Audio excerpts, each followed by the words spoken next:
Free, fair, and accessible elections form the cornerstone of democracy, allowing citizens to exercise our most basic political right, the right to choose who governs us. This week, Trump admitted that he's not going to provide the necessary funds to process mail-in voting ballots for the 2020 presidential election. This impending threat to such an enormous amount of Americans' ability to cast a vote is historic. To put this in perspective, the president, along with his administration and what seems like pretty much the Republican Party, are supporting widespread systemic voter suppression at the national level. As far as I'm aware, this has never been done in the history of the United States. And for all practical purposes, this will make it so people who are unwilling or unable to risk coronavirus exposure by voting in person in November may not get their vote counted, or they might not know if their vote is counted.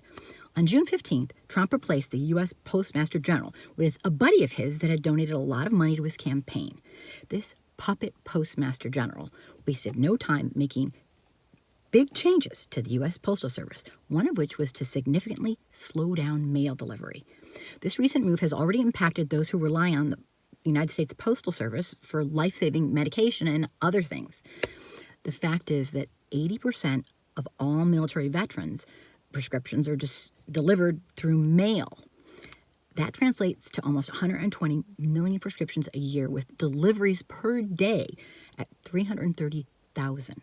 So people are not getting their life-saving medication that they need, and as well as a lot of other things. In regards to mail-in voting, people receiving mail-in ballots might not get them in time to, fill them out and send them out. And even if they do, they might not be able to get it back in time fast enough to be counted. I'm not sure how this type of purposeful, large-scale corruption of our civil rights is legal. It seems like it shouldn't be legal, but all indications are that it's proceeding forward without, anyone stopping it. Basically, that funds are being withheld. In addition to this, the newly appointed Postmaster General has a number of serious personal conflicts of interest that speak volumes to the reason he was chosen. He still owns at least 30 million equity stake in the former company USPS Contractor. He also bought stock options in Amazon, which is a USPS competitor. So the bottom line is that the new postmaster in charge of the United States Post Office appears to have much to gain from its destruction than just aiding in the most massive voter suppression the U.S. has ever had. So for some time, Trump has pushed this fabricated argument that mail-in voting is wrought with fraud. So this is the excuse he's saying as the reason for withholding funds. I'm not sure how to respond to this lie any more clearly than to say it is total bullshit. Across the United States, voter fraud is almost non-existent and has been over time. Scholarly research and reports, all the major news outlets, as well as election professionals, have scrutinized all 137.7 million votes casted in 2016, and there was no voter fraud. And this even includes a commission that Trump himself appointed to identify voter fraud. There is no fraud. DeJoy has made additional changes that will also impact the ability for Americans to have the opportunity to have their vote counted. And these are a lot. The U.S. Post Office removed mailboxes collecting mail in at least 4 states and has eliminated these automatic sorters that make delivery of the mail speedy, all in time for not being able to vote in November 3rd. As the Post Office began to dismantle its own speedy process mail delivery, it also sent out 46 state warnings to voters that they're going to be disenfranchised because mail-in ballots may not be delivered in time. The truth is, Trump and his clan have attempted to circumvent the spirit of the Constitution at every turn since he began his presidency. This is not the first thing he's done, or the second or the third. Aside from the latest scandal with the post office, Trump has put into place a dozen or more unscrupulous, ludicrous means of cheating to win the 2020 election. There are so many examples, to be honest, that this Trump administration has done to undermine the right to vote that I don't have time to list them all in this short video. In one of my most recent weekly live shows, I actually do a list and briefly explain all of them, and there's over 20, and they're all significant. The fact is, Trump is finally backed into a corner. Even if Trump resigns before the election, let's just say, oh my God, yay, and Pence pardons him, he can only do so for federal crimes. Both New York State and Washington, D.C. attorneys already have the paperwork filled out to pounce on him immediately once he's no longer under the shield of being protected by the presidential office. Trump's best bet is to cheat, and the cheating he has done. First of all, it's unclear whether Trump still employs a company called Data Propere, which specializes in taking social media data and applying military-grade psychological operations in order to create a personalized profile that targets individuals in swing states. He's been doing this all along.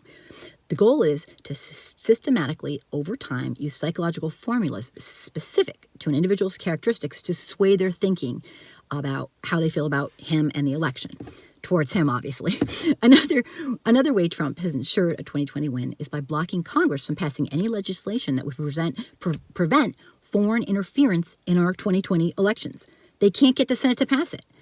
Additionally, Ivanka Trump, Jeff Sessions, and Mitch McConnell all have enormous investments in the companies that manufacture voting machines. Gee, what could go wrong? The U.S. Postal Service pulled the mail sorting machines, which are crucial for sorting mass mail. And additionally, 31 mailboxes were taken away by a truck from Portland and Eugene, Oregon. They were just taken away, so there's no mailbox there. Apparently, the new postmaster said they'd stop doing all this grabbing of the, individual post boxes. But, who knows? Who's going to watch them? Earlier today, a crowd gathered outside of DeJoy's home protesting the right to vote. And they even knocked on his door and everything.